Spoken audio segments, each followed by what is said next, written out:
Hello there, and welcome to the Dreamy Ocean Channel. Perhaps your day has been a long one filled with countless moments that have left your spirit feeling a little worn, your mind a little restless.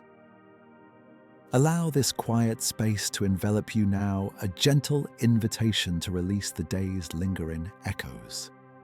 Feel the subtle settling of your body as if sinking slowly into soft, yielding sand. Let your shoulders drop, your jaw relax, and your brow smooth, releasing any subtle tension you might unknowingly hold. Breathe deeply, slowly, allowing each exhalation to carry away a whisper of the day's concerns, leaving only a profound sense of calm in its wake. Imagine a soothing warmth spreading through you from the tips of your toes to the crown of your head, softening every edge, quieting every thought, preparing you for a journey into tranquility. Tonight, we shall drift into the enigmatic depths where a creature of serene grace, often misunderstood, holds both profound beauty and a silent, unexpected mystery within its silent world. Let your mind gently unfurl like the slow rhythmic sweep of a wide wing beneath the ocean's surface as we begin our quiet exploration of these dreaming waters. A whisper from the deep, deep within the ocean's silent embrace where the sun's golden fingers reach. Only as faint fractured whispers lies a world of hushed movements and muted colors. Here the currents move with an ancient, unhurried rhythm, stirring the fine, soft sediment into ephemeral clouds that slowly settle back, revealing the vast, undulating canvas of the seabed. It is a realm of profound tranquility, a colossal liquid expanse where the passage of time seems to lengthen, stretching into an almost dreamlike eternity. The light filtered through countless fathoms of water transforms into an ethereal blue-green glow, painting the underwater landscape with shades that soothe the eye and quiet the mind, creating an environment where life unfolds with a deliberate, almost meditative grace. Across this vast sandy floor, a creature of exquisite design often makes its home, an entity shaped by countless millennia of adaptation to its chosen domain. This is the stingray, a cartilaginous fish, a cousin to the sharks, yet possessing a form so distinct, so utterly adapted to its benthic existence, that it appears to glide through the water like a silent, living shadow. Its body, flattened and broad, forms a disc or diamond shape, often perfectly camouflaged against the shifting patterns of the seabed, allowing it to merge almost seamlessly with the very contours of its environment. The edges of its body are not rigid fins, but rather flexible muscular extensions that undulate with a mesmerizing wave-like motion, propelling the ray forward with an effortless elegance that belies its substantial size. To observe a stingray in its natural habitat is to witness a master of subtle movement, a creature so attuned to its surroundings that it seems to become one with the ocean floor. It does not swim with the powerful thrusts of a shark or the darting quickness of smaller fish. Instead, it performs a slow, rhythmic flight through the water, its broad pectoral fins rippling like silent wings. Sometimes it will settle gently onto the sand, allowing a thin layer of sediment to drift over its dorsal surface, effectively burying itself, leaving only its eyes and spiracles exposed. These spiracles, located just behind its eyes, are crucial openings that draw in oxygenated water, allowing the ray to breathe without ingesting sand through its mouth, which is positioned on its underside, perfectly adapted for foraging along the seabed. The eyes of the stingray, often positioned on the top of its head, offer a wide field of vision, allowing it to scan the waters above for potential predators even as it lies, partially concealed. Yet its primary means of perceiving the world below where its prey resides extends far beyond mere sight. Like its shark relatives, the stingray possesses an extraordinary sensory system known as the ampullae of Lorenzini, a network of specialized electroreceptors embedded within its skin. These minute pores filled with a conductive gel are exquisitely sensitive to the faint electrical fields generated by the muscular contractions of other marine organisms. Imagine perceiving the subtle, almost imperceptible heartbeat of a clam buried beneath the sand, or the twitch of a shrimp's antennae, not through sound or sight, but as a tiny, pulsating electrical whisper in the water.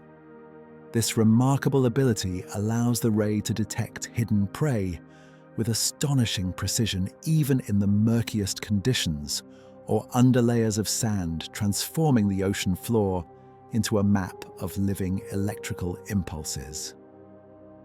Its mouth, a small, often unassuming slit on its ventral surface, is equipped with powerful jaws and flattened teeth, perfectly designed for crushing the shells of crustaceans, bivalves, and other invertebrates that form the bulk of its diet.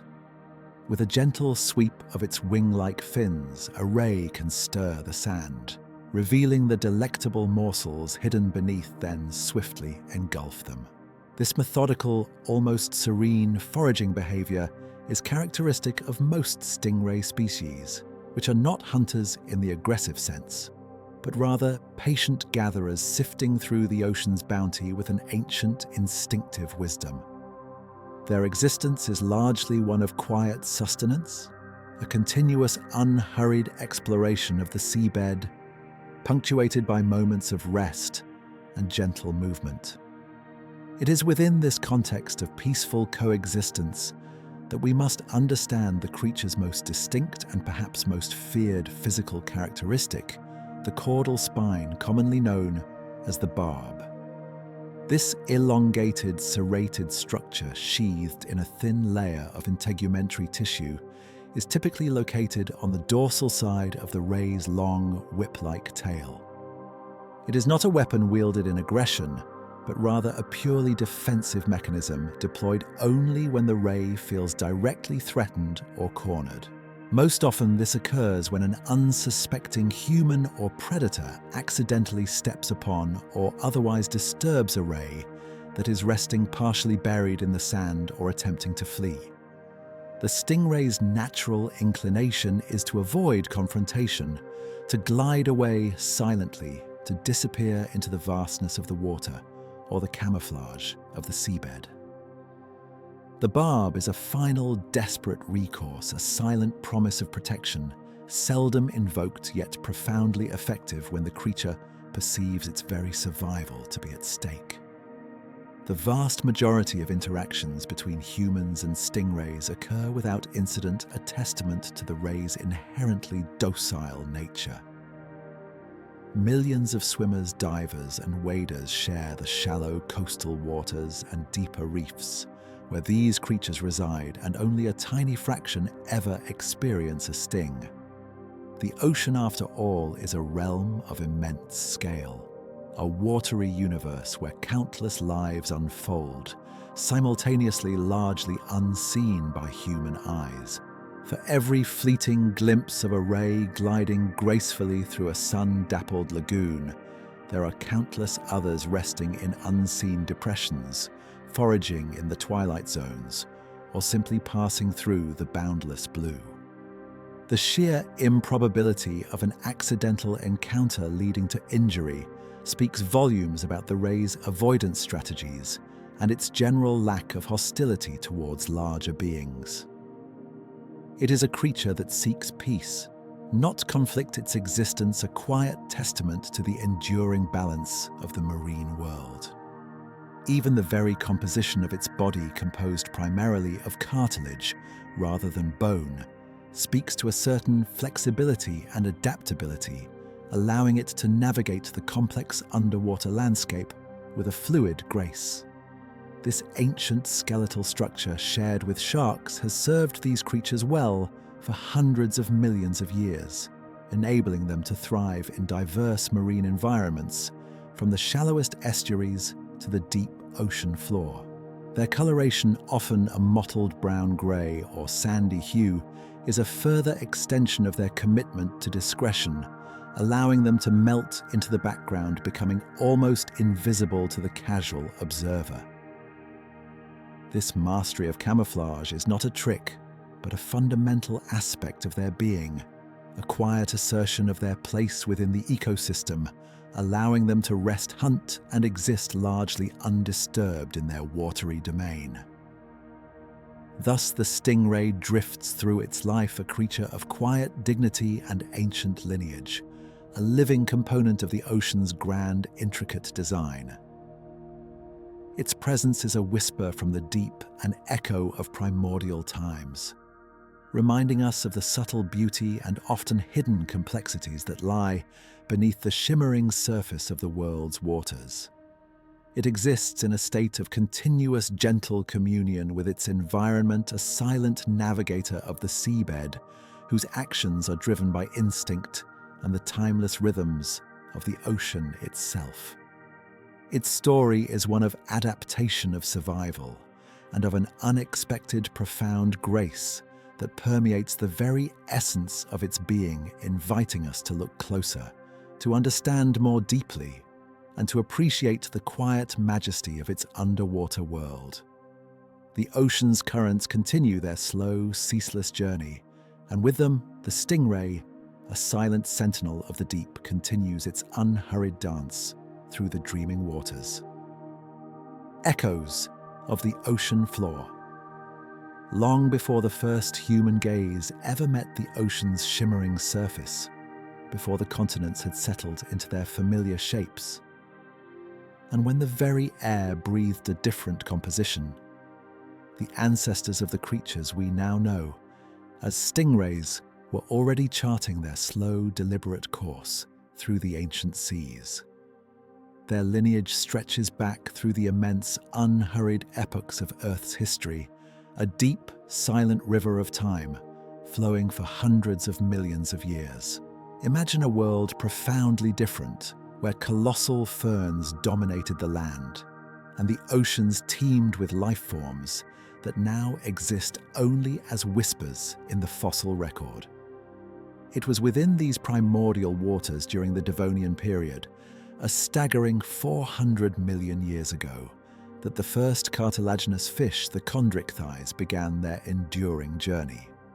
These pioneering beings, the shared ancestors of both sharks and rays, possessed a fundamental skeletal structure composed not of rigid bone, but of flexible, resilient cartilage.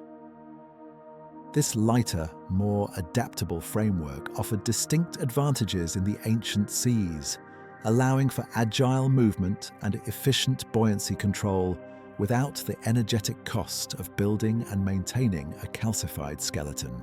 Over vast stretches of geological time, as continents drifted and ocean basins deepened and shifted, this foundational design proved remarkably successful, enabling these early forms to colonize a wide array of marine environments.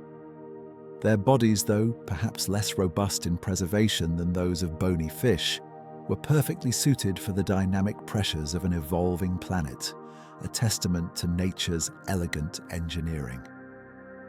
The divergence of rays from their shark-like cousins was a gradual, almost imperceptible unfolding, driven by subtle shifts in ecological opportunity and environmental pressure. Scientists theorize that as certain ancestral forms began to increasingly exploit the rich, often overlooked resources of the ocean floor, their bodies underwent a profound transformation. The sleek torpedo-like forms suited for pelagic hunting slowly began to flatten, widening across the pectoral fins, allowing these creatures to settle more effectively onto the seabed. This evolutionary pathway, unfolding over tens of millions of years, was not a sudden leap, but a slow, continuous refinement, where each minute adaptation, each subtle change in form, offered a slight advantage in foraging for benthic prey, or evading predators by blending seamlessly with the substrate. The fossil record, though often frustratingly incomplete, due to the perishable nature of cartilage, offers tantalizing glimpses into this ancient metamorphosis. Fragmentary remains and impressions in sedimentary rock hint at early ray-like forms, often resembling skates more closely than modern stingrays with broader, more rounded bodies and less pronounced tails. These ancestral gliders, perhaps less flattened than their contemporary descendants, nonetheless demonstrated the fundamental commitment to a bottom-dwelling existence. Their eyes, once lateral like a shark's, began their slow migration to the dorsal surface, allowing them to peer upwards while their bodies rested low. The gill slits, initially positioned laterally along the head, gradually shifted to the ventral side, a critical adaptation that prevented them from being clogged with sand as the ray settled onto the ocean floor. A quiet breathing mechanism refined over countless generations. This profound specialization for a benthic lifestyle was a response to a world rich in hidden treasures. The soft sediments of the ancient seafloor held an abundance of invertebrates, clams, worms, crustaceans, patiently waiting to be discovered. The flattened body, like a living blanket, allowed the evolving ray to effectively camouflage itself, not only from predators lurking above, but also to ambush unsuspecting prey. The broad wing-like pectoral fins, which had once been used primarily for propulsion, slowly expanded and became fused to the head, transforming into powerful undulating structures capable of both graceful movement through the water column and, crucially, of stirring up the sand to expose buried food. Imagine the slow, rhythmic pulse of these ancient wings gently fanning the silty bottom, revealing a hidden meal with an almost meditative precision. The mouth, too, underwent significant evolutionary refinement. From the crescent-shaped jaws of ancestral sharks, the ray's mouth slowly migrated to a position entirely on its underside, perfectly aligned for scooping or crushing prey directly from the seabed. The teeth, instead of being sharp, pointed blades designed for tearing flesh, evolved into flattened, pavement-like plates, ideal for grinding the shells of mollusks and crustaceans. This dental specialization speaks volumes about their dietary preferences and the deep, enduring commitment to their chosen ecological niche. It was a strategy of quiet efficiency, a patient, methodical approach to sustenance that required neither great speed nor aggressive hunting tactics, but rather an intimate understanding of the ocean floor's hidden larder. The remarkable sensory system of the ampullae of Lorenzini, which allows rays to detect the faint electrical impulses of living organisms, also boasts an ancient lineage. Present in their earliest Chondrichthian ancestors, this sixth sense was further refined and perfected, in rays becoming an indispensable tool for navigating the often murky, low-light conditions of the seabed.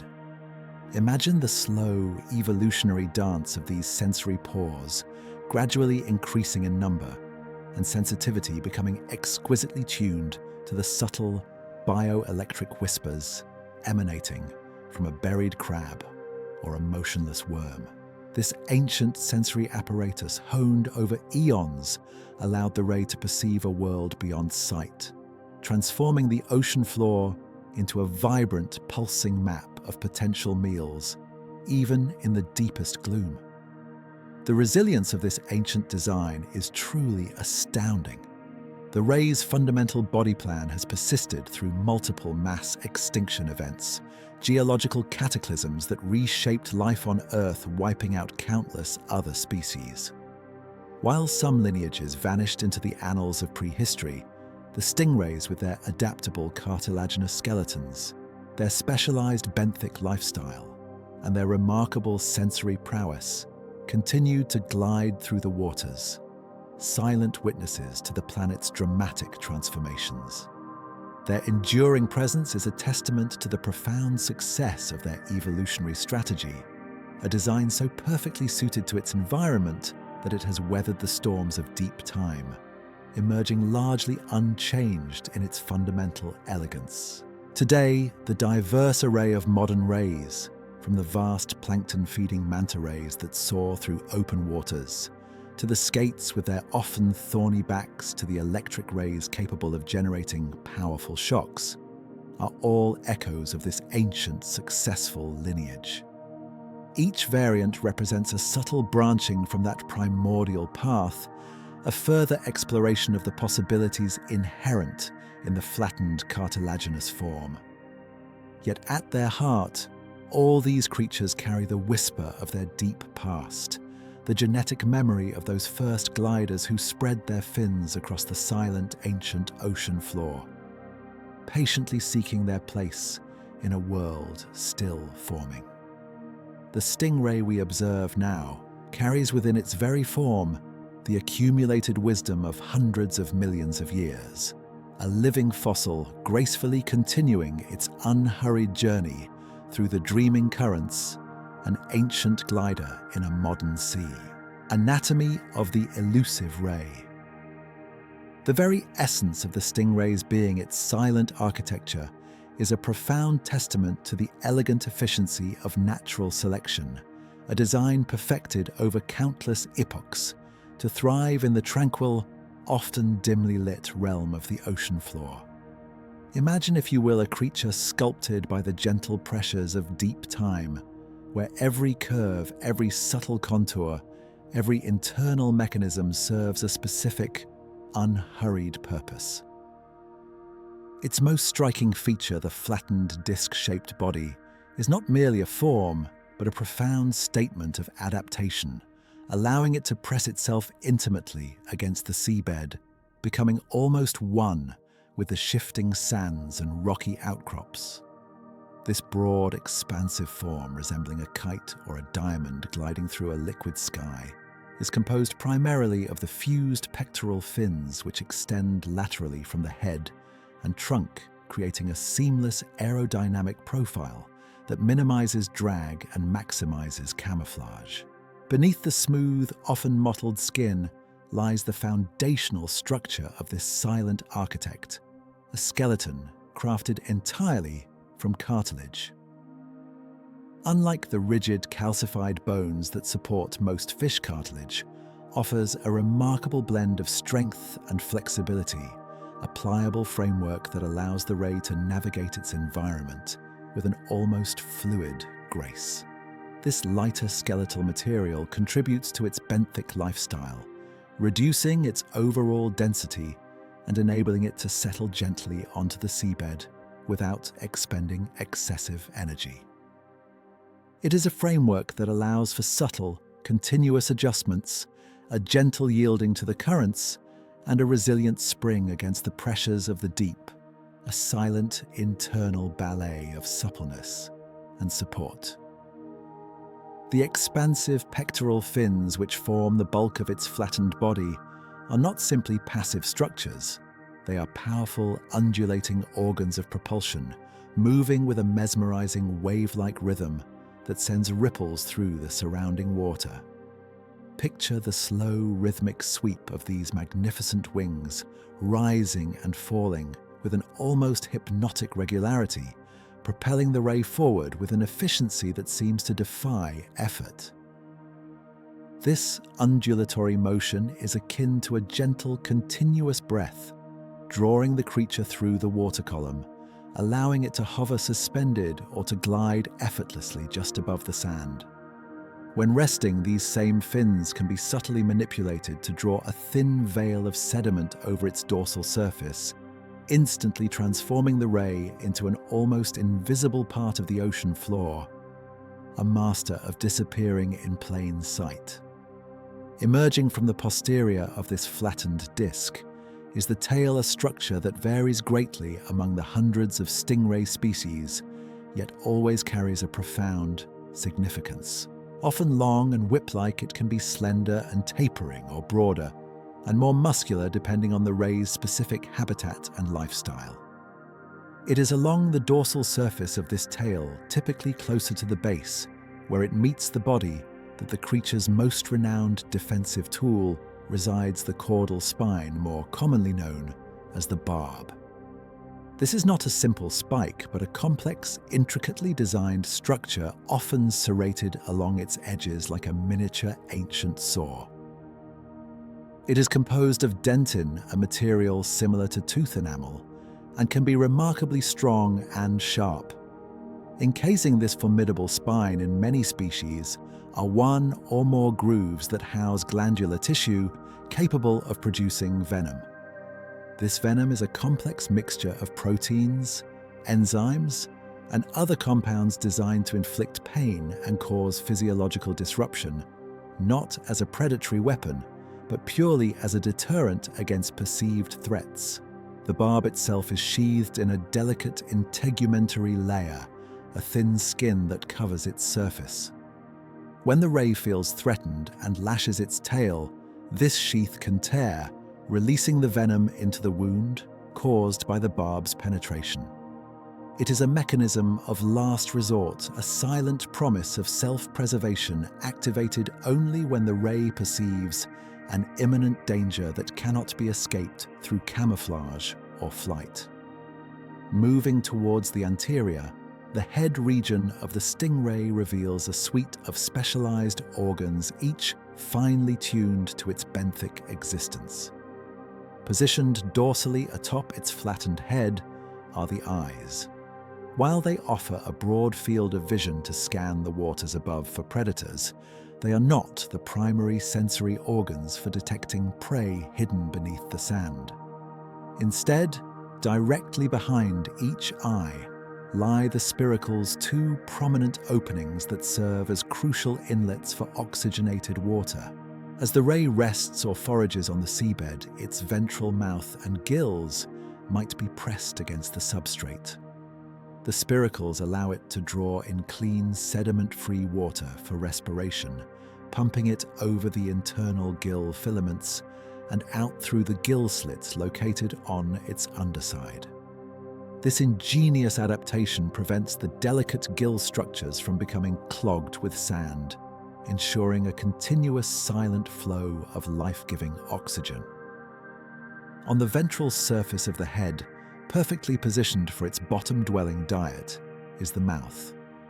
It is a relatively small crescent-shaped aperture, often appearing unassuming, yet it conceals a powerful set of jaws.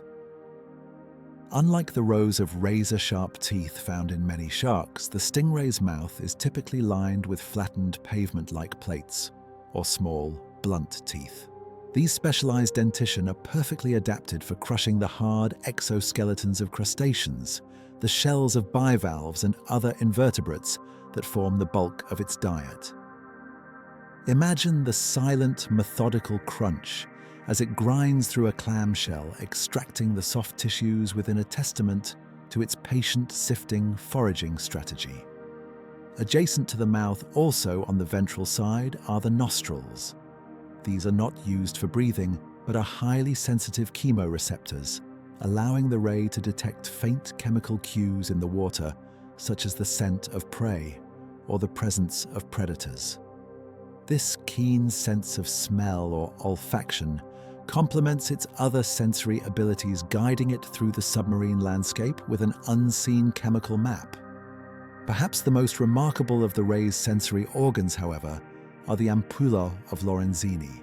These are not visible externally as prominent features, but rather as a network of tiny pores subtly scattered across the ventral surface of its head and pectoral fins. Each pore leads to a small, jelly-filled canal that connects to a nerve ending.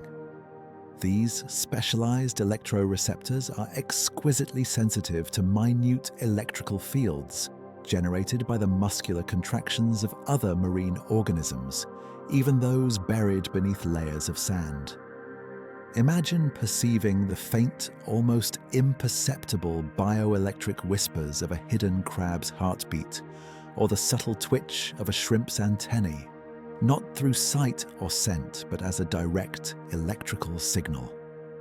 This extraordinary sixth sense allows the ray to navigate, locate prey, and even sense potential predators with astonishing precision, transforming the ocean floor into a vibrant, pulsing tapestry of electrical life, even in the deepest, darkest waters.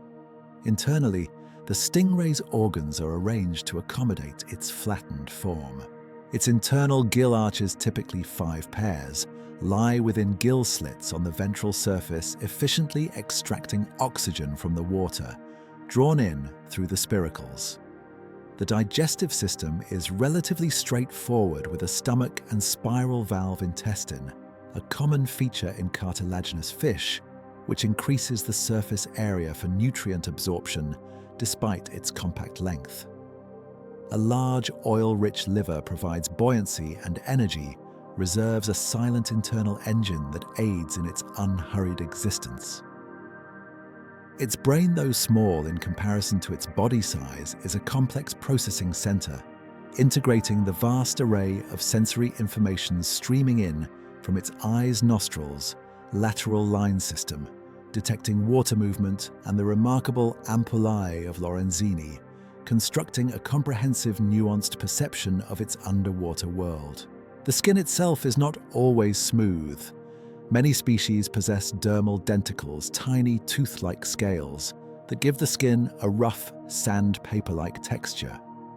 These denticles provide a protective armor against abrasions and parasites, and in some species they form rows of thorns or spines, especially along the tail or dorsal surface, offering an additional layer of defense.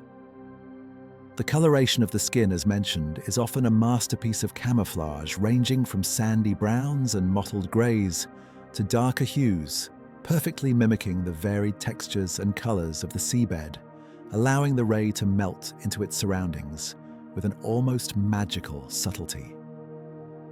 Thus, the stingray is a living blueprint of evolutionary success. A silent architect whose every anatomical detail, from its cartilaginous skeleton to its electroreceptive pores, is a finely tuned instrument for survival in its chosen domain. It is a creature of quiet complexity, a masterpiece of adaptation gliding through the dreaming waters, with an ancient wisdom embedded in its very form, a testament to the profound beauty and efficiency of nature's design. The serrated sentinel and its venom, emerging from the broad, undulating disc of the stingray's body, the tail extends a graceful appendage that in many species tapers into a long, slender whip, its movements often as subtle as a silken ribbon drifting in a gentle current. Yet nestled along the dorsal surface of this seemingly innocuous tail, often closer to its base where it meets the main body, lies a structure of profound significance, a testament to nature's intricate design for self-preservation, the caudal spine universally recognized as the barb. This is not a mere spike, but a finely engineered instrument, a silent sentinel honed by countless millennia of evolutionary refinement. Imagine this barb not as a simple pointed needle, but as a complex elongated dagger, often a pale ivory or light brown in hue, blending subtly with the ray's natural coloration.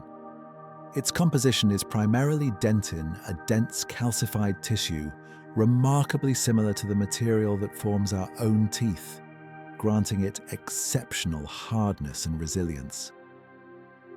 Along its edges, often on both sides, lie rows of minute backward-pointing serrations, like the teeth of a tiny ancient saw, designed not for cutting, but for anchoring, for tearing, for ensuring that once embedded, its removal becomes a far more complicated, painful endeavor.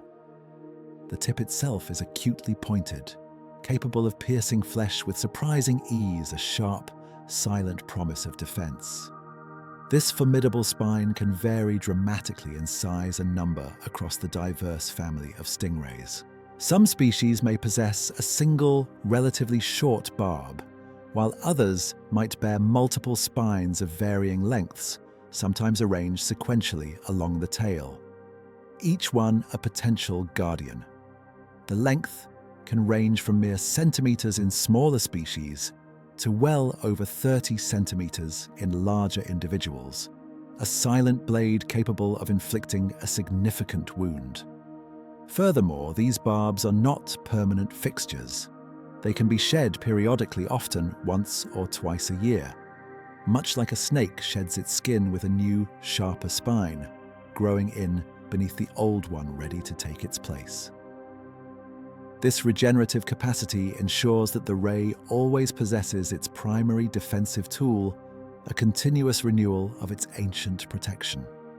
Crucially, it is not merely the physical trauma of the barb's penetration that constitutes the stingray's defense. Along the ventral grooves of this serrated sentinel, often nestled within specialized glandular tissue, lies the source of its potent biological deterrent venom. This venom is not a simple irritant, but a complex, sophisticated cocktail of proteins, enzymes, and other bioactive compounds, a chemical signature of its deep-seated instinct for self-preservation. Scientists believe this intricate mixture primarily contains enzymes that break down cells, alongside neurotoxins that affect nerve function, and cardiotoxins that can influence the heart, though the specific composition can vary slightly between species. The mechanism of venom delivery is a testament to nature's efficiency. The barb is typically encased in a delicate, thin, integumentary sheath, a protective layer of skin that covers its sharp edges and the venomous grooves. When the ray, in a moment of perceived peril, lashes its tail and the barb penetrates an aggressor, this fragile sheath is torn. As it tears, it ruptures the underlying glandular cells, releasing the stored venom directly into the wound channel, created by the barb's entry. This ensures that the venom is delivered precisely where it can have the most immediate and profound effect, a silent, searing whisper of biochemical defense. The immediate sensation upon being stung is often described as an intense, excruciating pain, a sudden searing wave that can radiate rapidly from the wound site.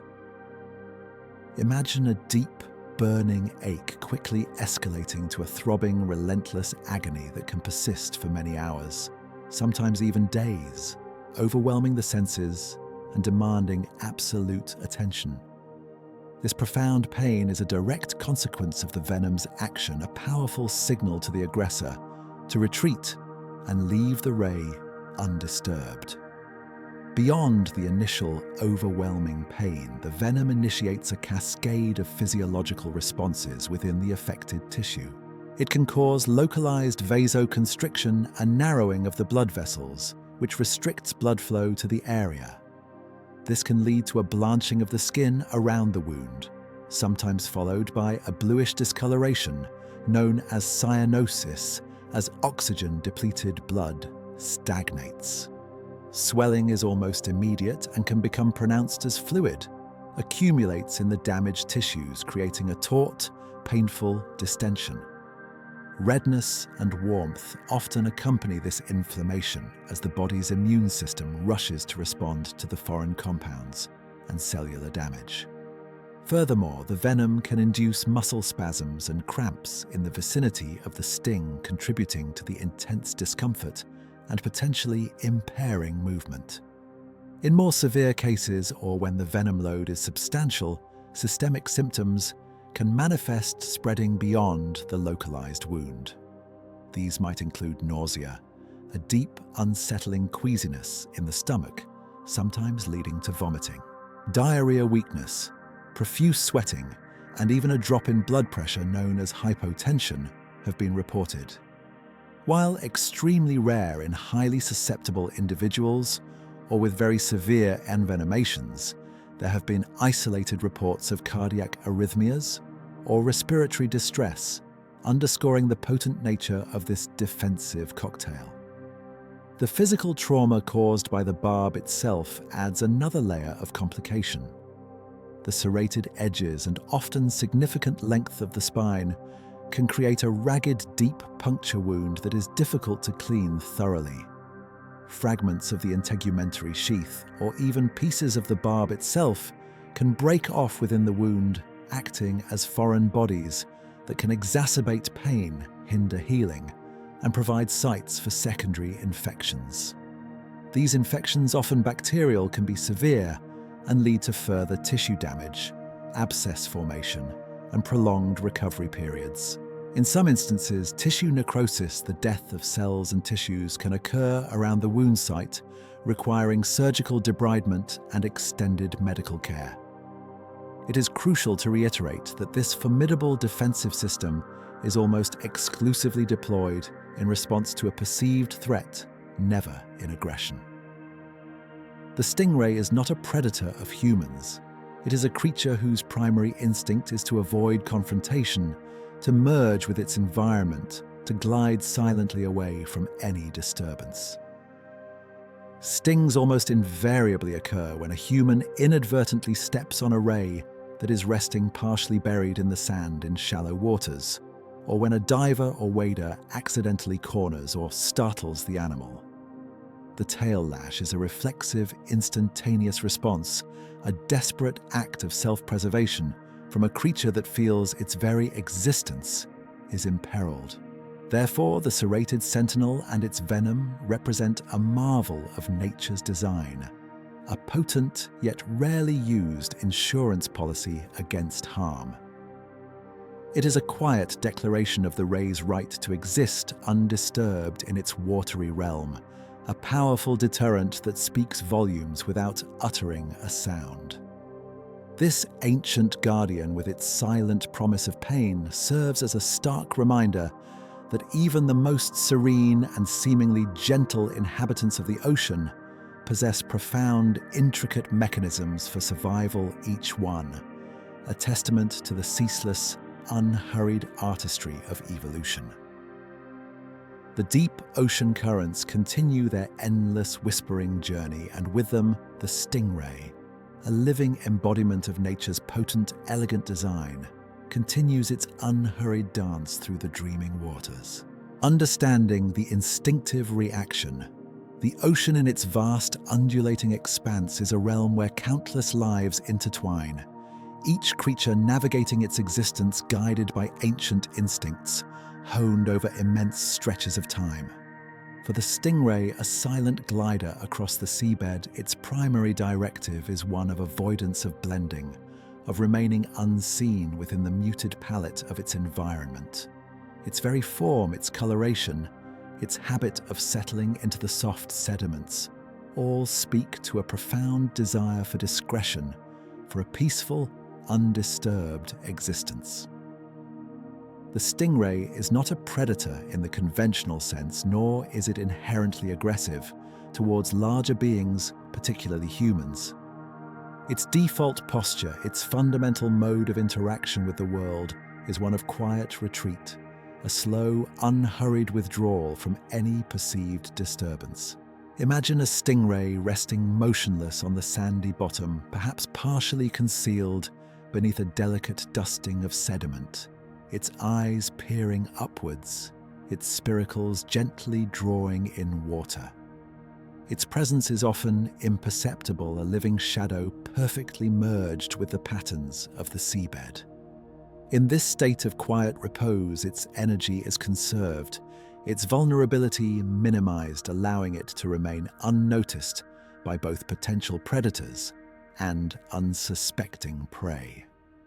This deep-seated instinct for camouflage and stillness is its first, most powerful line of defense, a strategy of invisibility that has served its lineage for millions of years. When a disturbance approaches, whether it be the shadow of a passing shark or the subtle vibration of an approaching human footfall, the ray's initial response is almost invariably to flee.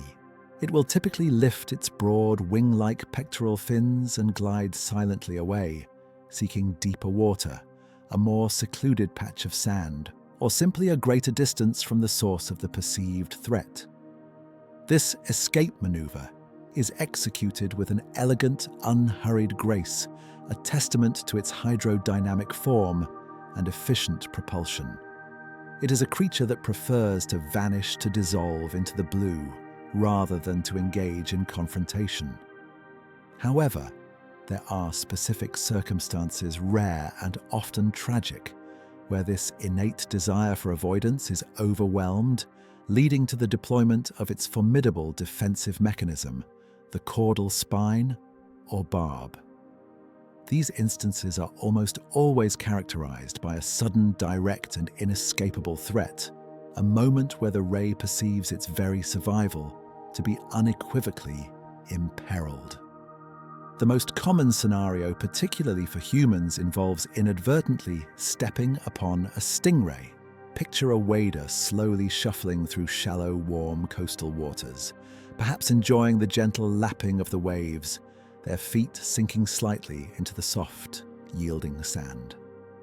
Unbeknownst to them, a stingray lies just beneath the surface, camouflaged and still perhaps half buried.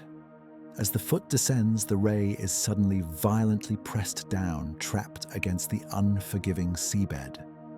Its escape route is blocked, its natural inclination to flee is thwarted.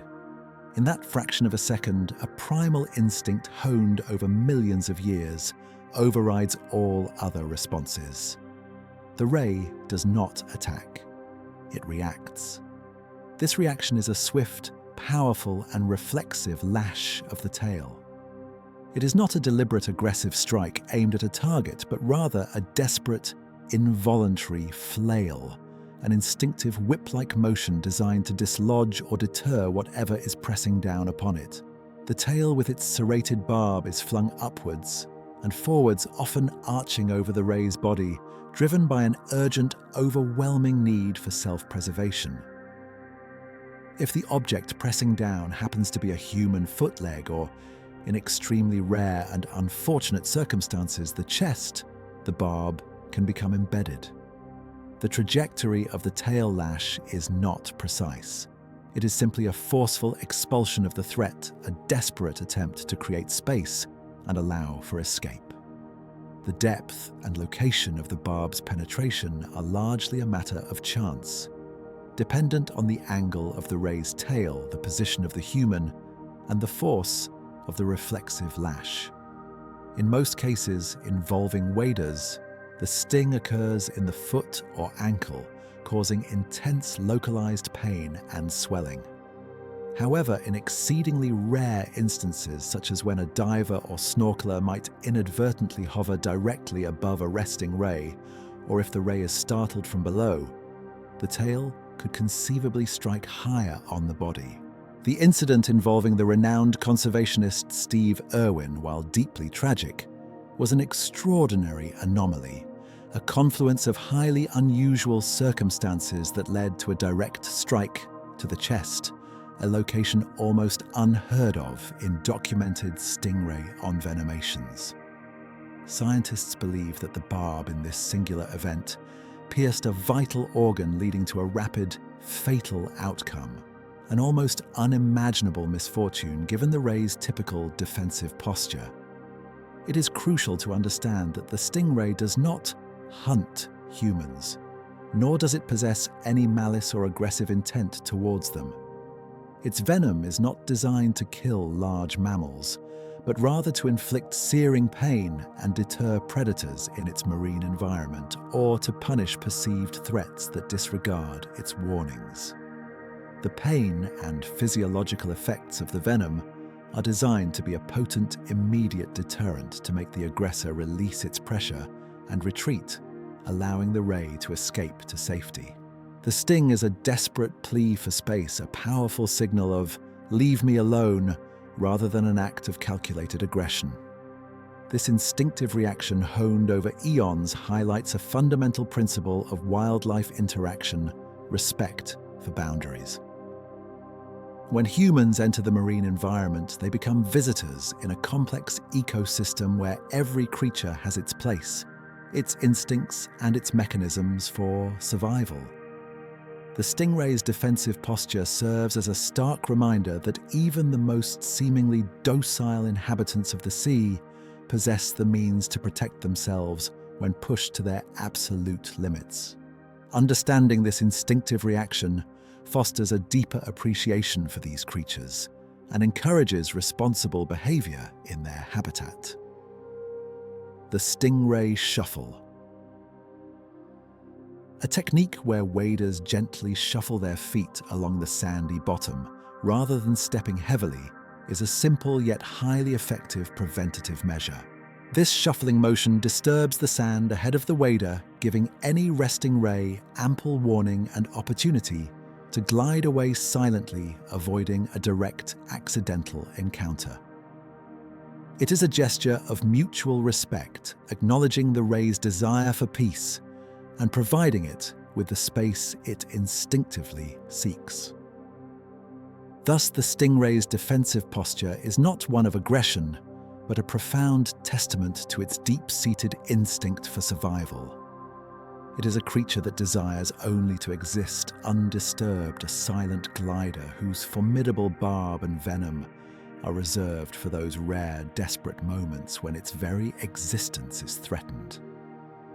Its reaction is a whisper of primal urgency, a desperate plea for space arising from the unhurried depths of its ancient being, reminding us of the delicate balance that governs life in the dreaming waters. Habitats, foraging, and gentle existence. Beneath the shimmering, sun-dappled surface of the ocean's shallows, where the light still penetrates with a gentle golden warmth, lies a world of vibrant, intricate life, often overlooked by the hurried gaze above. This is a realm of soft, yielding sands, of intricate coral gardens, of swaying seagrass meadows, and of the gentle ebb and flow of tides that shape the very contours of the coastline. It is within these relatively accessible waters, from the shallowest estuaries and lagoons to the slightly deeper, sunlit reefs, that many species of stingrays choose to make their homes, finding sustenance, shelter, and a quiet existence. Imagine a vast liquid garden stretching for miles, where the sunlight filtered through the water paints the seabed in shifting patterns of light and shadow. Here, the water temperatures are often mild and stable, providing an ideal environment for a rich diversity of marine invertebrates, the very foundation of the stingray's diet. The sandy plains, seemingly barren to the casual observer, are in fact teeming with life, a hidden larder of clams, crabs, worms, and small fish, patiently awaiting discovery beneath the soft sediment. The seagrass beds, with their long, verdant blades, swaying rhythmically with the currents, offer both camouflage and rich feeding grounds, a submarine prairie where life unfolds in slow motion. Stingrays are by their very nature benthic creatures, meaning they are intimately connected to the seabed. Their flattened body plan is a masterful adaptation for this lifestyle, allowing them to glide effortlessly just above the substrate or to settle gently onto its surface, becoming almost indistinguishable from the surrounding environment. In the shallow waters, this camouflage is particularly effective. A ray, resting on a sandy patch, its mottled brown or grey dorsal surface blending perfectly with the grains, can become virtually invisible, its broad outline dissolving into the background. This ability to disappear is not merely a trick of the eye, but a fundamental aspect of its survival, allowing it to evade predators such as larger sharks and to patiently await the opportune moment for foraging. Their foraging behavior is a ballet of quiet efficiency and sensory precision. Moving with a slow, deliberate undulation of its pectoral fins, the ray will glide across the seabed, its ventral mouth scanning the terrain. Its keen sense of smell detecting faint chemical traces in the water, and its extraordinary ampullae of Lorenzini sensing the minute electrical impulses of hidden organisms guide its path. When it detects a potential meal buried beneath the sand, the ray employs a subtle yet effective technique. It will often use its broad pectoral fins to gently excavate the sediment. Imagine a slow, rhythmic fanning motion, stirring up clouds of sand and silt, revealing the delectable morsels hidden beneath. Once the prey is exposed, the ray's specialized mouth and powerful jaws come into play.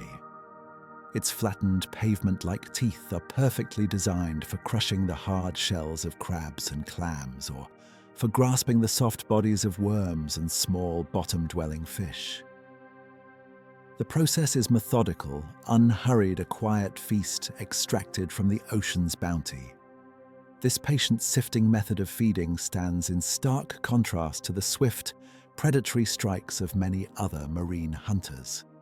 The stingray is a gatherer, a sifter, a connoisseur of the seabed's hidden treasures, its existence deeply interwoven with the rhythms of the ocean floor. Beyond foraging, the shallow habitats offer crucial nurseries for juvenile rays. The warmer, calmer waters of lagoons and estuaries provide a relatively safe haven for young stingrays, offering abundant food sources and protection from larger offshore predators. Here, the young rays can grow and develop, honing their foraging skills and mastering the art of camouflage before venturing into deeper or more exposed waters. This reproductive strategy underscores the importance of these shallow coastal ecosystems, not just for adult rays, but for the continuation of their ancient lineage. The social structure of stingrays is generally solitary, though they can sometimes be observed in aggregations, particularly during mating seasons or in areas of abundant food. These gatherings are often loose, non-hierarchical assemblages where individuals maintain their personal space while benefiting from the collective presence. Imagine a dozen or so rays silently gliding and foraging across a vast sandy flat, each pursuing its own meal, yet aware of the gentle presence of others, a quiet community in the boundless blue. Their interactions are typically peaceful, characterized by mutual avoidance rather than confrontation, reflecting their inherently docile nature. Their existence in these shallow waters is a delicate balance, a continuous negotiation with the forces of the environment. The tides, with their relentless push and pull, shape their movements and influence their foraging patterns. Predation, primarily from larger sharks such as hammerheads, is a constant, subtle pressure, reinforcing their reliance on camouflage and their swift, silent escape maneuvers. Even human activity, from coastal development to recreational water sports, can exert an influence on their habitats, underscoring the importance of understanding and respecting their quiet world. Despite their formidable defensive barb, the stingray's overall existence is one of gentle rhythm and quiet purpose. They are not creatures of aggression or malice, but rather integral components of the marine ecosystem, playing a vital role in regulating populations of benthic invertebrates and contributing to the overall health and balance of coastal environments. Their presence is a sign of a thriving, vibrant seabed, a testament to the intricate web of life that flourishes beneath the waves. To truly understand the stingray is to appreciate its deep connection to the ocean floor, its mastery of camouflage, its patient foraging, and its inherent desire for peace. It is a creature that embodies the serene beauty of the underwater world, a silent, graceful glider whose life unfolds beneath the shimmering shallows, an enduring echo of ancient wisdom in the dreaming waters. Its existence is a gentle reminder of the hidden wonders that lie beneath the surface, inviting us to observe with quiet reverence and to move through its world with mindful respect. The sun continues its slow descent, casting long liquid shadows across the seabed, and the stingrays continue their unhurried journey, a testament to a gentle existence. Dispelling the myth of aggression, in the vast murmuring expanse of the ocean, where countless forms of life drift and swirl with ancient purpose, the stingray often finds itself shrouded in a delicate mist of misconception, its true nature sometimes obscured by a singular, tragic event. While its caudal spine and the venom it can deliver are undeniably potent, the idea of the stingray as an aggressive, dangerous creature actively seeking to harm humans is a profound departure from its reality. The truth whispered by the currents and observed by patient scientists reveals a creature whose existence is overwhelmingly characterized by docility, avoidance, and a deep ingrained desire for peace. The rarity of tragedy when viewed against the backdrop of countless interactions serves as a powerful testament to this gentle nature, dispelling the myth of aggression with the quiet weight of statistical reality. Consider for a moment the sheer volume of human activity that occurs within the stingray's natural habitats every single day. Millions upon millions of people wade into shallow coastal waters, swim over coral reefs, snorkel in sun-dappled lagoons, and dive into deeper areas where stingrays reside. Beaches around the world, from the sandy shores of the Caribbean to the sun-kissed coasts of Australia, host throngs of bathers' children splashing and adults strolling through the gentle surf. In these very same waters, often just beneath the surface or partially buried in the sand, stingrays are quietly going about their lives, foraging, resting, and existing in close proximity to human presence. Given this constant, pervasive overlap, if stingrays were truly aggressive, if they harbored any intrinsic desire to attack or harm humans, the number of incidents would be astronomically higher. Yet the reality is starkly different. Documented stingray injuries, while undeniably painful and requiring medical attention, are remarkably infrequent.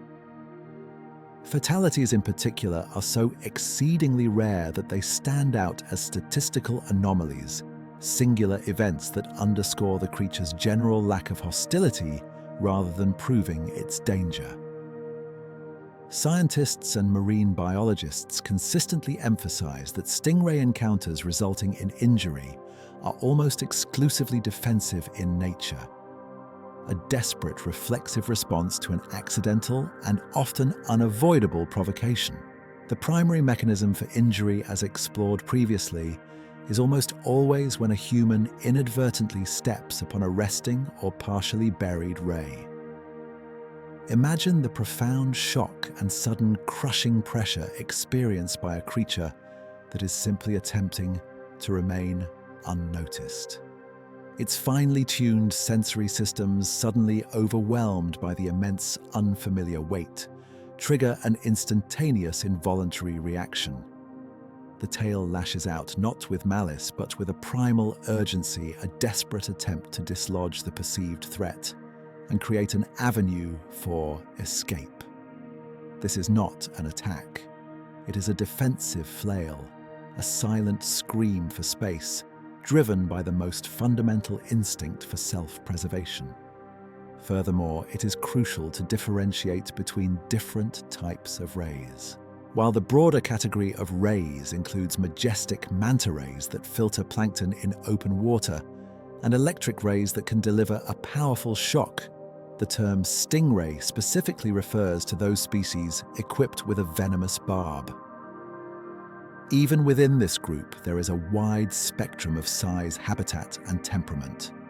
The vast majority of species are relatively small, inhabiting shallow, sandy bottoms, and are inherently shy and reclusive. Their defense mechanism is a last resort, a quiet promise of pain, only when all other options for avoidance have been exhausted. The psychological impact of a singular, highly publicized event can unfortunately overshadow the consistent, peaceful reality of countless interactions. The tragic death of Steve Irwin, a beloved figure deeply attuned to the natural world, resonated globally, creating an understandable yet disproportionate fear of stingrays. It was an event of such extreme rarity, a confluence of highly specific and unfortunate circumstances. A barb, striking a vital organ in a location almost universally protected by the human ribcage, that it defies statistical expectation. Experts in marine biology and toxicology consistently classify stingray fatalities as extraordinarily uncommon, often less frequent than deaths caused by lightning strikes or bee stings. This perspective helps to recalibrate our understanding, placing the risk in its proper statistically informed context. Consider the behavior of stingrays in environments where they are regularly habituated to human presence, such as certain shallow tourist areas where they are fed or observed. In these settings, stingrays often approach humans with a remarkable gentleness, allowing themselves to be touched or even held, demonstrating a remarkable capacity for non-aggression when they feel safe and unthreatened. This observed behavior, while not typical of wild, unhabituated rays, further underscores their fundamental docility and lack of inherent hostility. Their natural inclination is curiosity perhaps, or indifference, but rarely aggression. The venom itself, while causing intense pain and localized tissue damage, is generally not lethal to humans, especially when the sting occurs in the extremities. The body's natural defenses, combined with prompt medical attention, typically lead to a full recovery, albeit a painful one. The primary goal of the venom from an evolutionary perspective is to deter, not to kill. It is a warning, a powerful signal that says, "I am here, leave me be," rather than a weapon designed for fatal assault. Understanding the stingray's natural history, its evolutionary adaptations, and its typical behavior patterns is essential to dispelling the myth of aggression. It is a creature exquisitely designed for a quiet, benthic existence, a master of camouflage and avoidance. Its defensive barb is a tool of last resort, a desperate, reflexive action triggered by an overwhelming sense of immediate danger. By recognizing these truths, we can move beyond fear and toward a deeper appreciation for these ancient gliders, respecting their place in the marine ecosystem and understanding that their preferred interaction with the world is one of peace and undisturbed solitude. The ocean continues its slow, ceaseless respiration, and within its vast, dreaming embrace, the stingray glides a silent architect of the seabed, misunderstood, perhaps, but fundamentally gentle. Its story is one of quiet endurance, a testament to nature's profound capacity for both beauty and defense. A rarity of tragedy that ultimately speaks volumes about its peaceful existence, an echo of calm in the deep, unhurried waters. Reconstructing a singular event. The vast blue expanse of the Great Barrier Reef, a living jewel shimmering beneath the Australian sun, is a place where nature unfurls in breathtaking majesty. On a serene September day in 2006, within these very waters, a moment unfolded that would ripple across the globe, etching itself into the collective memory. Not for its scientific discovery or its ecological triumph, but for its profound and unexpected tragedy. It was a singular event, a confluence of highly improbable circumstances that claimed the life of Steve Irwin, the beloved crocodile hunter. A man whose very essence was a vibrant, fearless communion with the wild. To reconstruct this fateful moment is to delve into the realm of extreme rarity, to understand how the instinct of a gentle creature in a desperate fraction of a second could lead to such an unimaginable outcome. The day began, as many of Irwin's days did, with an enthusiastic pursuit of knowledge and a deep desire to share the wonders of the natural world. He was filming for a documentary titled Ocean's Deadliest, ironically exploring the very creatures that held potential danger, yet always with a profound respect and understanding of their place in the ecosystem. On this particular morning, the weather was calm, the waters clear, offering perfect conditions for underwater exploration. Irwin, accompanied by his film crew, was snorkeling in the shallow waters off Bat Reef near Port Douglas in Queensland. The initial plan for the day did not involve stingrays. However, a break in the filming of a sea snake sequence led to an impromptu opportunity, spotting a large, mature, short-tail stingray scientific name, Bathytoschia brevicordata, resting peacefully on the seabed in approximately 6 to 8 feet of water. Irwin, ever the ardent observer, saw a chance to capture some unique footage. This particular species is one of the largest stingray species in the world, capable of reaching disc widths of over 2 meters and weighing several hundred kilograms, a formidable yet typically docile inhabitant of the sandy bottom. With his cameraman positioned to capture the scene, Irwin approached the ray from behind, gently, cautiously, as was his practice, intending to film it swimming away. The goal was to illustrate the ray's graceful movement and its inherent shyness to show its natural tendency to avoid confrontation. The ray, however, was partially buried, as is common for these creatures when resting, making it less immediately aware of its surroundings, or perhaps more reluctant to move from its chosen spot. The water, though clear, would have diffused light and softened contours, creating a subtle, almost dreamlike environment where perceptions can be subtly altered. As Irwin positioned himself above the ray, perhaps in an attempt to get the perfect shot of its departure, or perhaps inadvertently blocking its perceived escape route, the critical moment arrived. The ray, feeling suddenly threatened, cornered, and immensely pressured from above, reacted instinctively.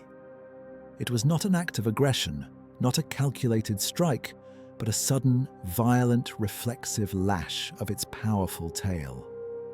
Imagine the immense musculature of that large ray contracting with primal force, propelling its long, whip-like tail upwards and forwards in a desperate bid for self-preservation. The barb, a serrated sentinel located at the base of the tail, struck Irwin directly in the chest.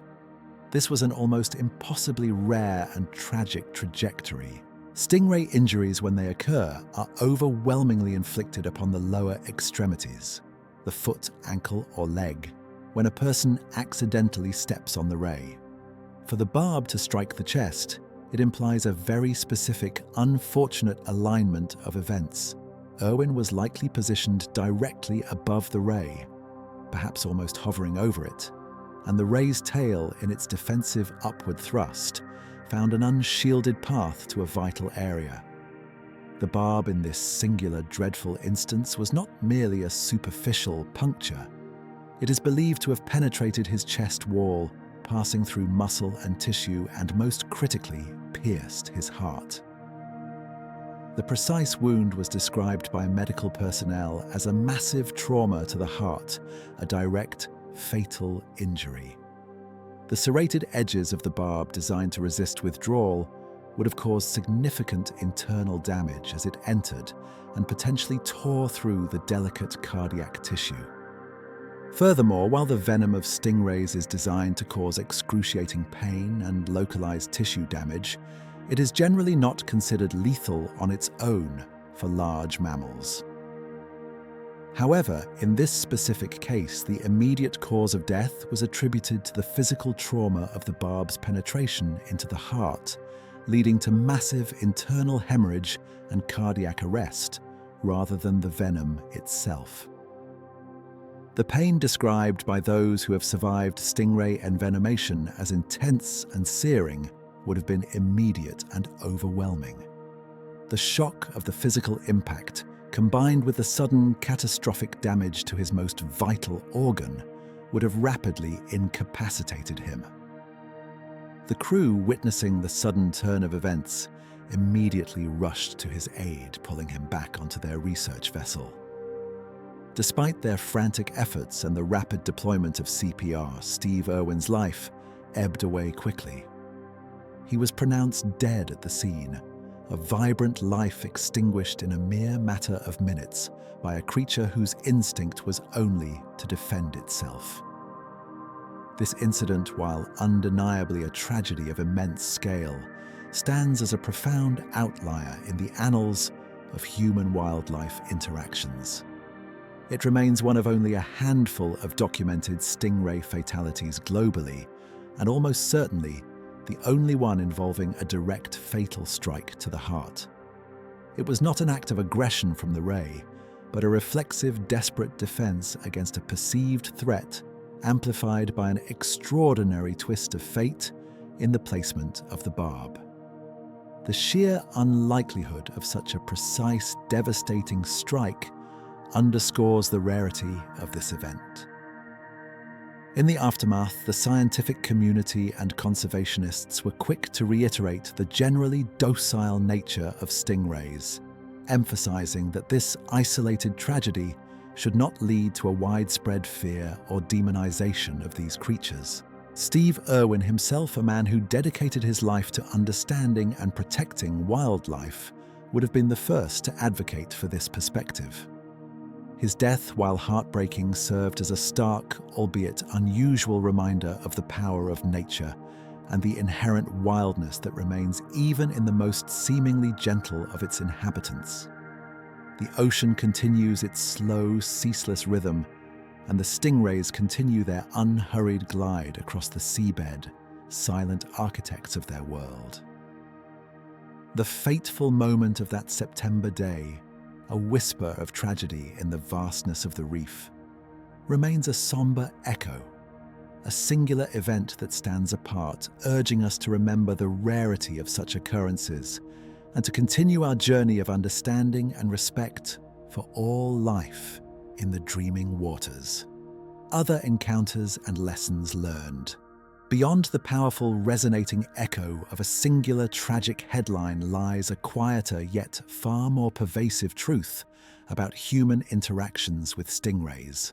The vast majority of encounters, numbering in the uncounted millions each year, unfold without incident, a testament to the creature's inherently docile nature and its deep-seated instinct for avoidance. For every rare, unfortunate event that captures global attention, there are countless moments of peaceful coexistence, subtle observations, and even in some unique circumstances, a gentle curiosity that bridges the gap between our world and theirs. To truly understand the stingray is to look beyond the dramatic, to listen to the whisper of the everyday, and to learn the profound lessons offered by these ancient gliders. Consider the ordinary beachgoer wading through the warm, inviting shallows of a coastal lagoon. The water laps gently at their ankles, the sand yields softly beneath their feet, and the sun casts shimmering diamonds across the surface. Unseen perhaps just a few feet away, a stingray might be resting partially buried, a living shadow perfectly camouflaged against the seabed.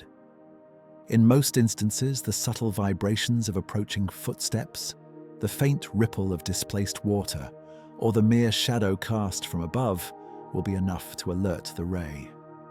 Its response almost invariably will be to lift its broad wing-like fins and glide silently away, disappearing into the deeper water or another patch of sand, its presence unnoticed by the human. This is the most common encounter, a non-event, a testament to the ray's desire for peace and solitude. However, when an encounter does result in a sting, the narrative shifts from avoidance to a desperate act of defense. These incidents, while thankfully infrequent, almost always occur in predictable circumstances. The most prevalent scenario involves an unsuspecting wada accidentally stepping directly onto a ray that is resting on the bottom, often in murky or shallow water where visibility is limited. Imagine the sudden, immense pressure on the ray's back, pinning it against the seabed, blocking its escape.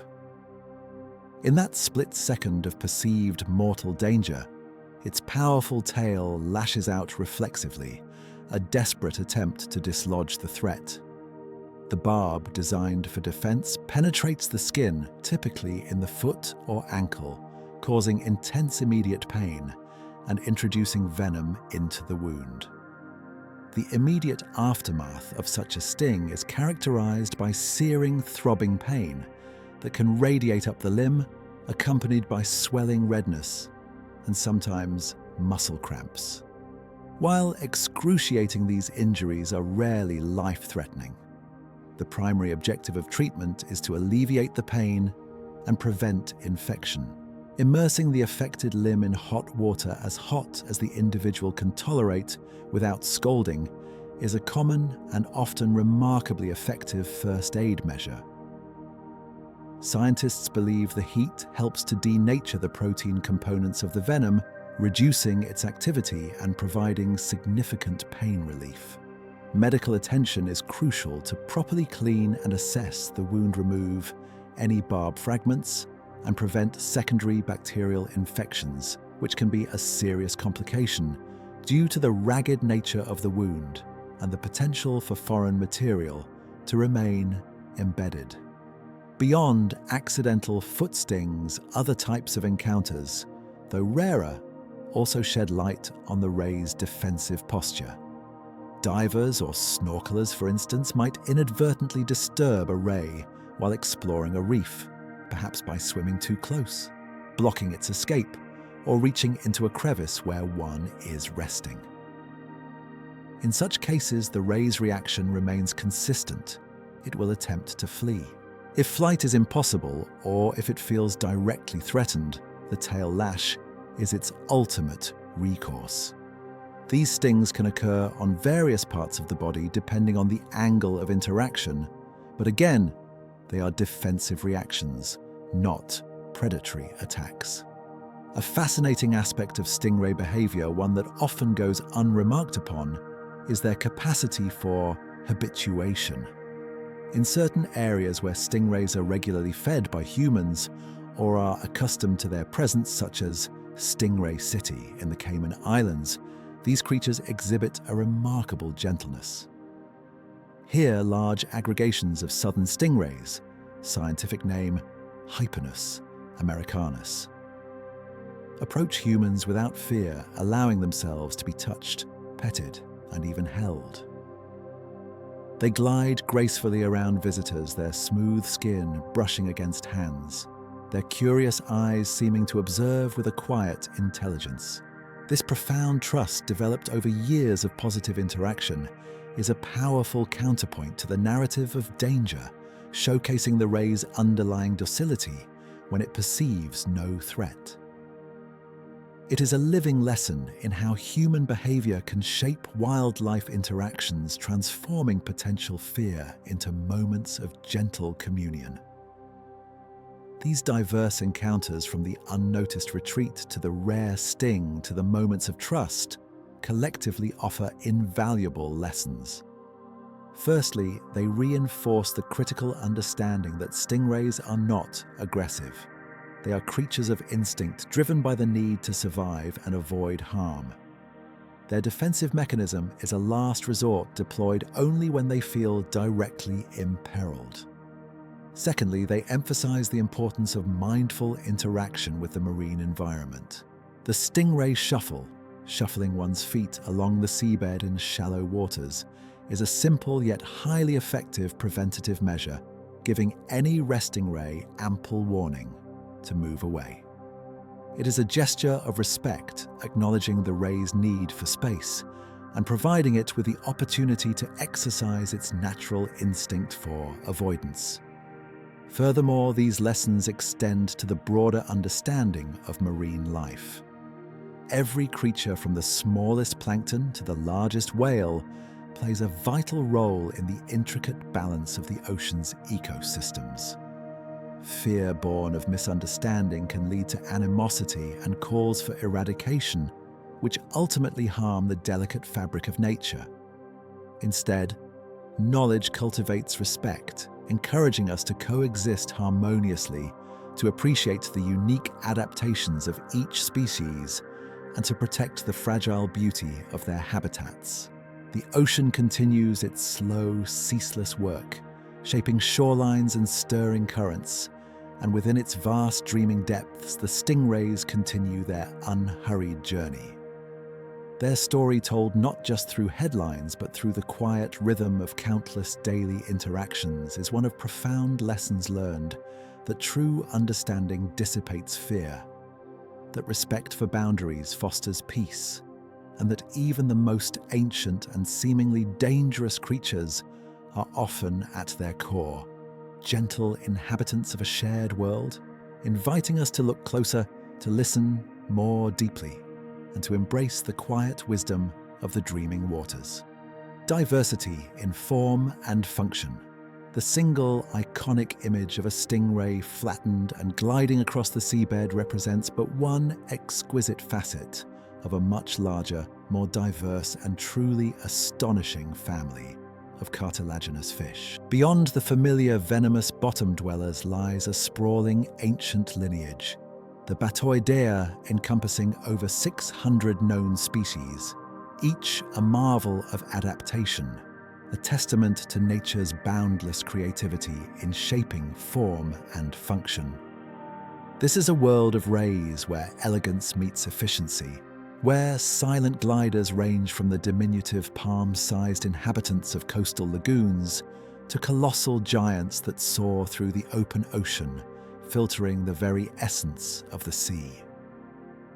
Imagine the vast tapestry of the world's oceans, from the sun-drenched shallows of tropical reefs to the abyssal plains shrouded in eternal darkness, from the brackish whispers of estuarine rivers to the boundless blue expanse of the open sea. Within each of these diverse environments, a ray, or often multiple species of rays, has found its unique niche, evolving specialized forms, behaviors, and physiological adaptations to thrive. Their shared ancestry with sharks, both belonging to the class Chondrichthyes, provides a foundational blueprint of cartilage, but their evolutionary paths diverged significantly, leading to the remarkable array of flattened sharks we observe today. Perhaps the most immediately recognizable deviation from the typical stingray form belongs to the majestic manta rays. These colossal beings, often referred to as ocean giants or devil rays, due to their cephalic fins resembling horns, are a breathtaking sight. Imagine a living, dark silhouette, sometimes stretching 7 meters across, gliding effortlessly through the sunlit upper layers of the ocean. Unlike their benthic cousins, manta rays are pelagic, meaning they inhabit the open water column, never settling on the seabed. Their vast triangular pectoral fins, resembling immense wings, propel them through the water with slow, powerful strokes, an almost aerial ballet beneath the surface. Their mouths, gaping wide, are specifically adapted for filter feeding. They consume vast quantities of microscopic plankton, drawing in nutrient-rich water and straining out the tiny organisms with specialized gill rakers.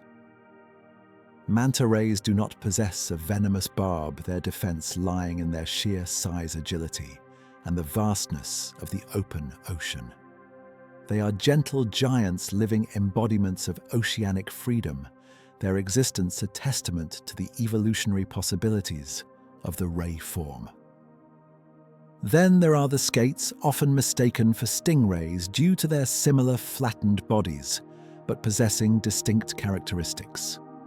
Skates typically have thicker, fleshier tails without a venomous barb, though many species have small, thorny denticles along their dorsal surface and tail for defense. Their bodies are often more rounded or heart-shaped compared to the diamond or disc shape of many stingrays.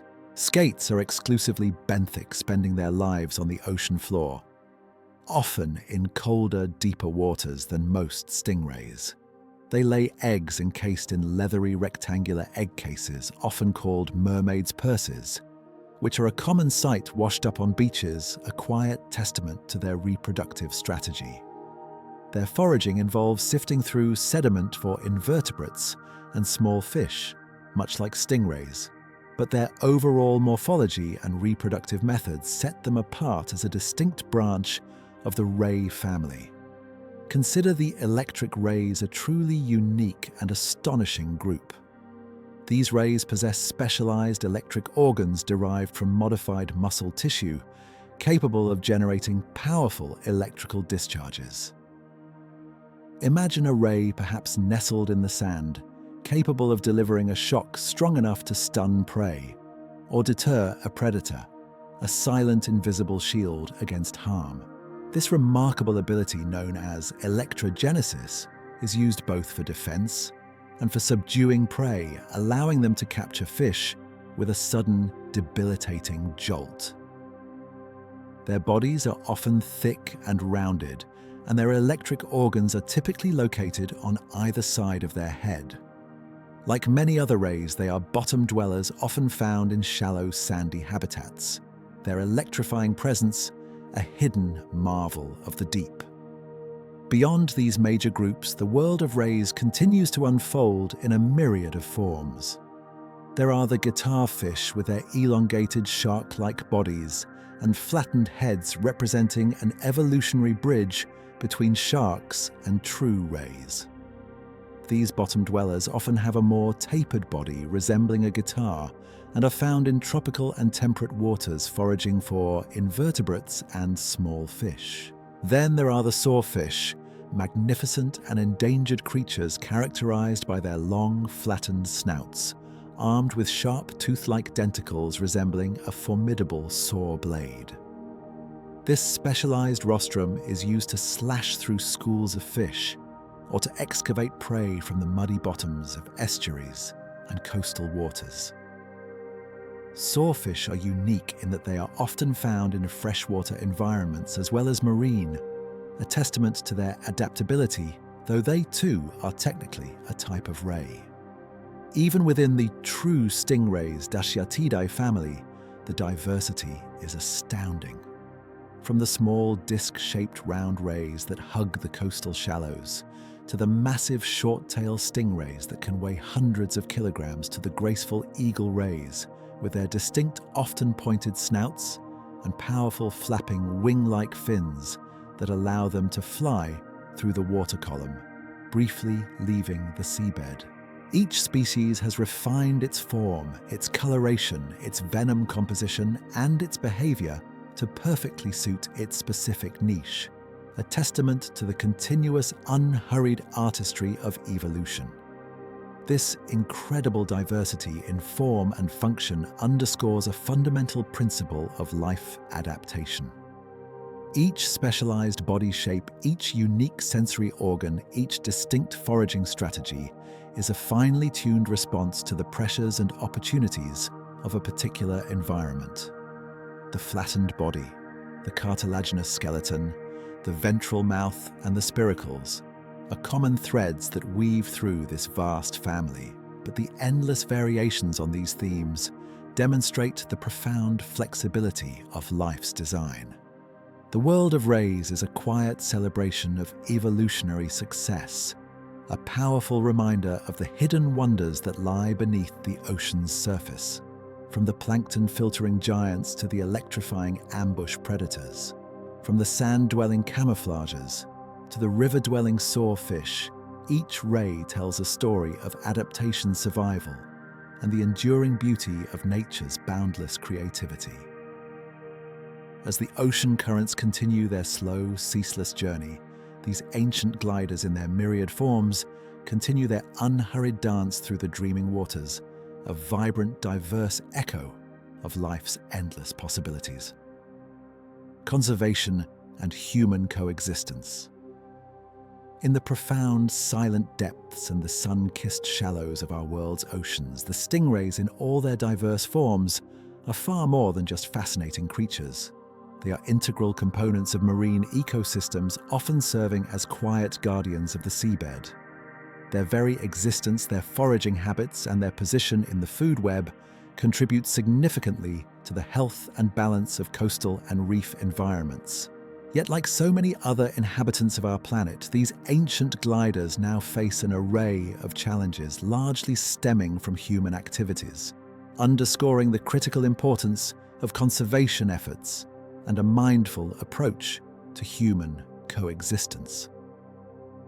Imagine the vast, intricate network of life on the ocean floor, a complex web where every strand is connected.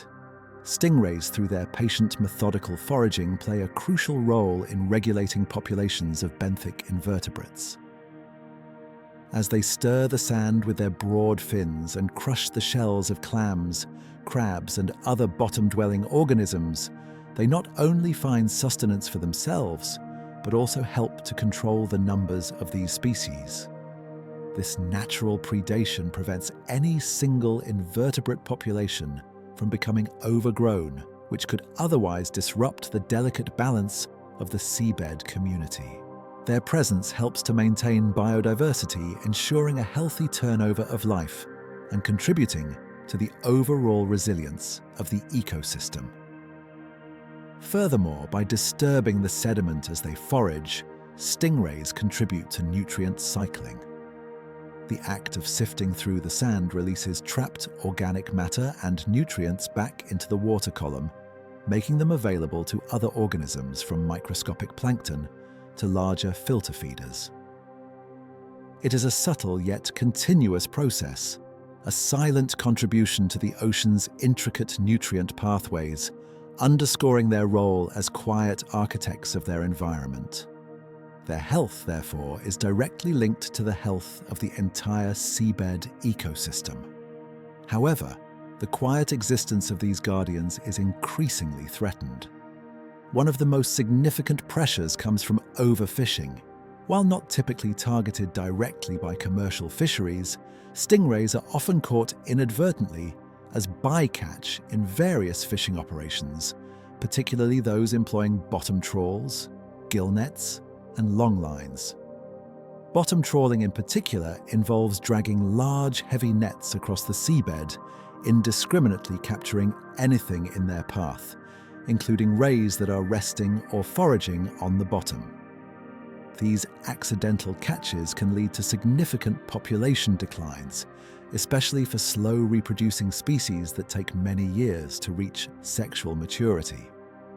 Habitat degradation and loss also pose a serious threat. Coastal development, dredging pollution from agricultural runoff, industrial discharge, and plastic waste all contribute to the destruction or contamination of critical stingray habitats such as shallow estuaries, seagrass meadows, and coral reefs. These areas are vital for foraging, breeding, and serving as nurseries for juvenile rays. When these habitats are damaged or destroyed, the stingrays lose their homes, their food sources, and their safe havens, leading to declines in their populations. Imagine a once vibrant seagrass bed slowly choked by sediment or poisoned by pollutants, rendering it uninhabitable for the creatures that once thrived there. Climate change adds another layer of complexity to these challenges. Rising ocean temperatures can affect stingray physiology, their metabolic rates, and their reproductive cycles. Ocean acidification caused by the absorption of excess carbon dioxide can impact the calcification processes of the shells of their prey, potentially reducing food availability. Changes in ocean currents and sea levels can also alter habitats and migratory patterns, forcing rays to adapt to rapidly changing conditions or face displacement. These global shifts are slow, insidious threats, often imperceptible on a daily basis, but cumulatively profound in their long-term impact. The illegal wildlife trade, though less prevalent for stingrays than for some other marine species, also plays a role in some regions.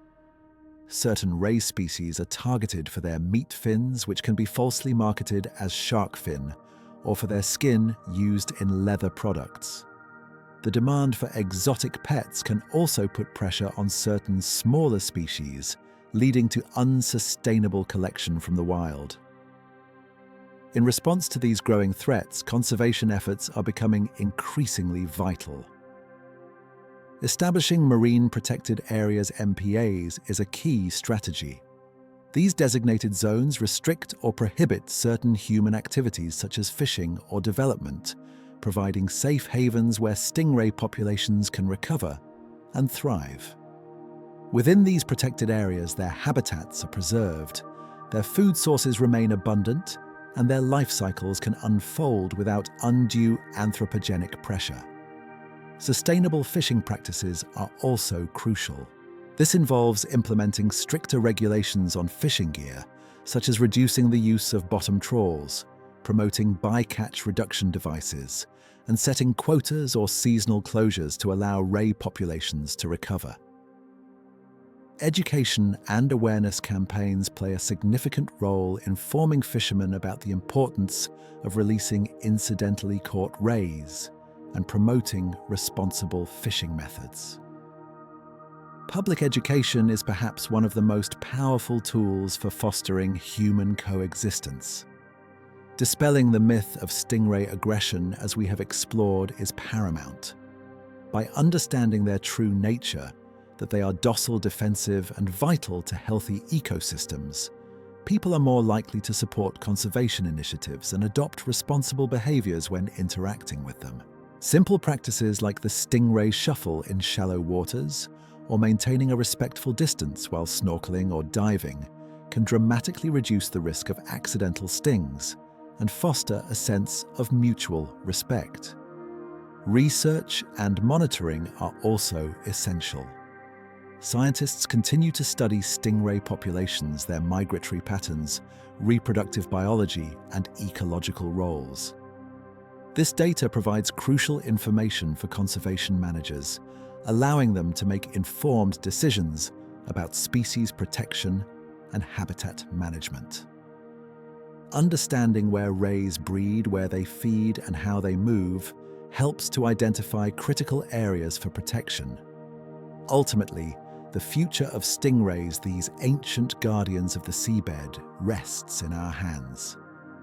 Our actions, both individual and collective, will determine whether their quiet existence continues to enrich the marine environment or whether their numbers dwindle into silence.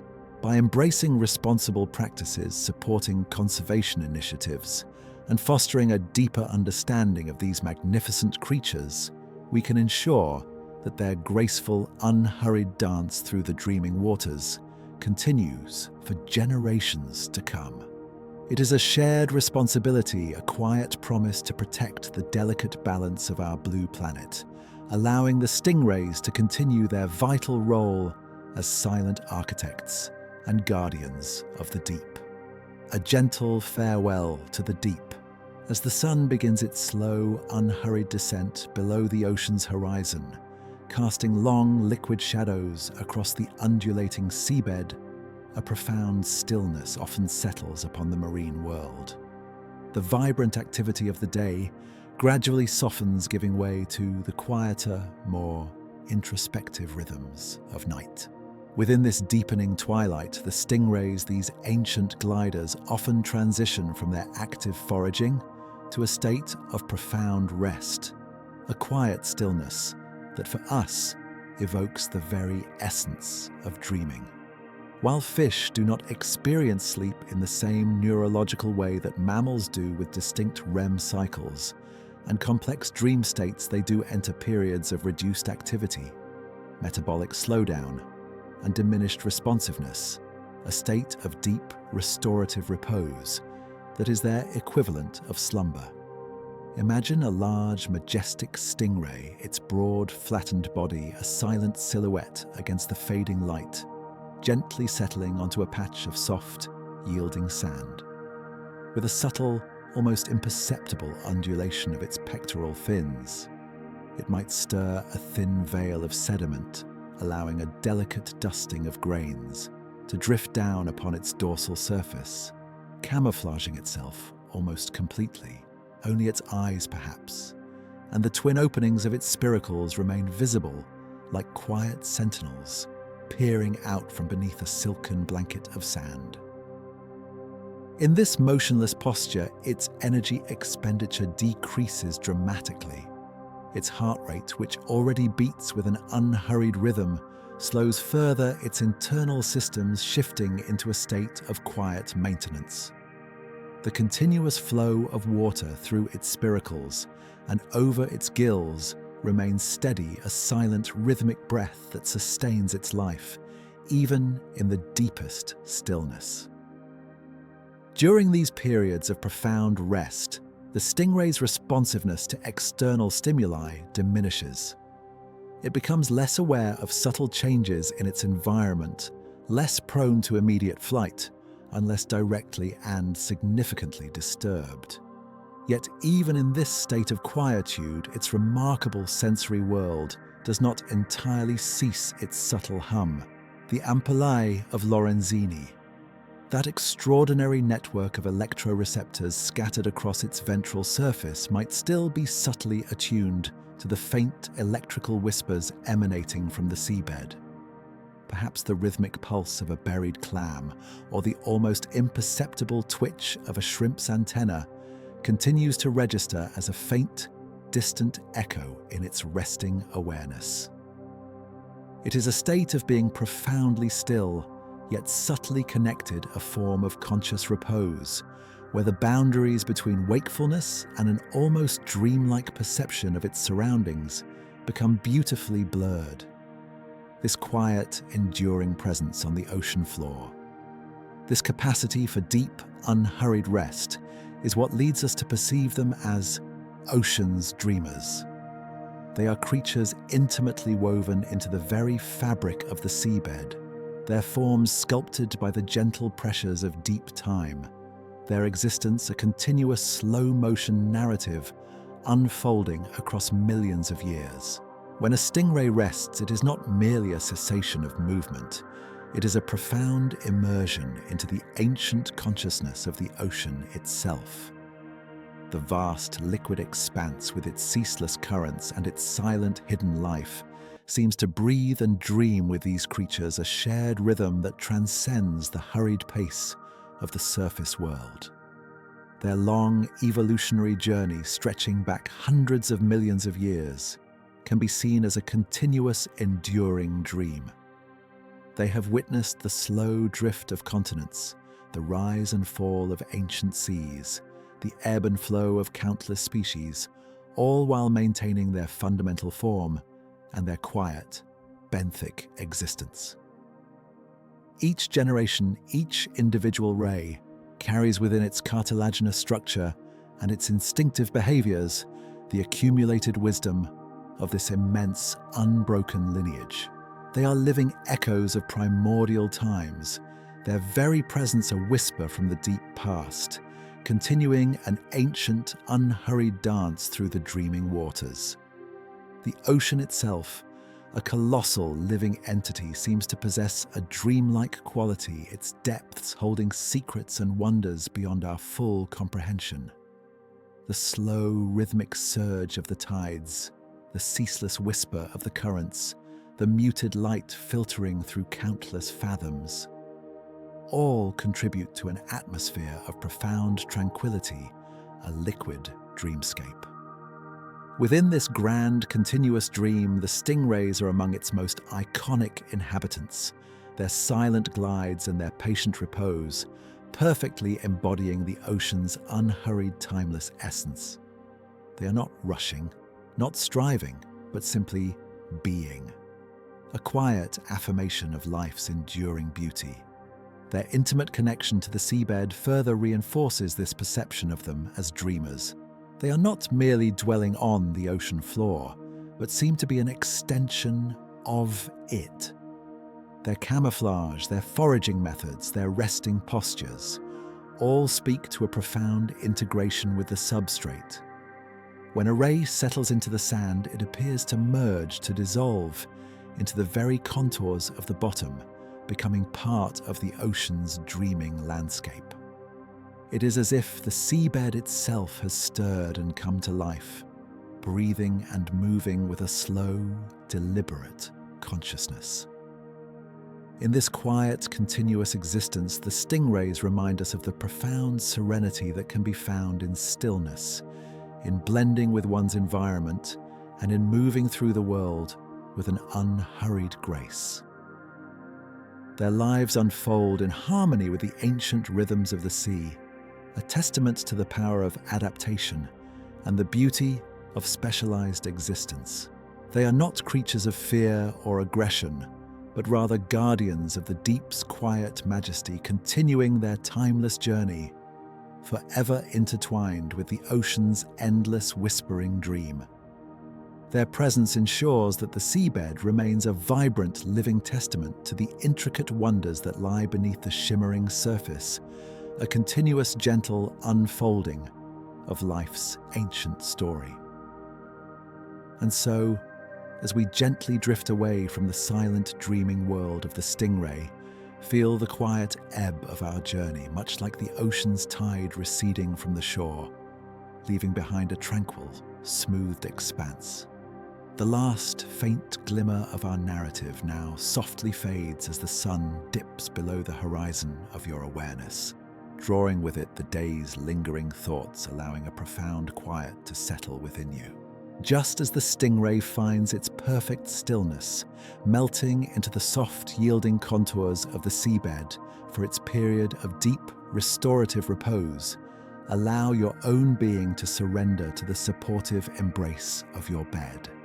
Let your mind become as vast and calm as the ocean's surface at dusk, reflecting only the serene beauty of the fading light, free from the day's ripples. May the soft, cool sands of slumber gently cover your every thought, and the quiet, unhurried currents of the deep carry you effortlessly into the most tranquil, undisturbed dreams until the gentle rise of a new dawn. Rest deeply, knowing the ocean's dreamers keep their silent watch. Sleep well. Goodbye, and see you again.